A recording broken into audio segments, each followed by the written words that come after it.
மோட்சம்னு பரம புருஷார்த்தத்திற்கு விவேகன் புருஷனை தயார் பண்ணிட்டு இருக்கான். அவனுக்கு வைராக்கியத்தை உலகத்துல சுகம் வேண்டாம், பற்றுதல் வேண்டாம், எதையும் அனுபவிக்காத, எப்ப பார்த்தாலும் பகவத் பக்தி பண்ணு, பகவத் பஜனை பண்ணுன்னா நமக்கே கடுப்பாருது. என்ன சுவாமி இது, எப்ப பார்த்தாலும் இதெல்லாம் கொஞ்சம் ரிலாக்ஸேஷன் வேணாமா, ஒரு ஃபன் வேணாமா, ஒரு என்டர்டைன்மெண்ட் வேணாமா? ஏன் நம்ம கிட்ட இல்லாத பகவத் விஷயத்துல இல்லாத என்டர்டைன்மெண்டா, பகவத் விஷயத்துல இல்லாத நவரசங்களா? எம்பெருமான்றதான உத்தமமான அந்த நாட்டியக்காரன் நடிக்கா தசதா நிர்வர்த்தையன் பூமிகான்னு 10 விதமான அவதார நாட்டியத்துல நமக்கு இல்லாத சீனா, சாங்கா, ஃபைட்டா,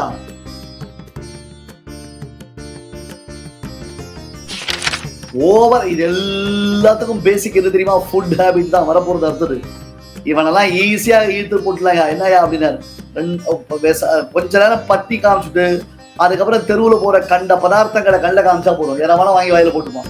புத்தி மணிக்கு போடும்.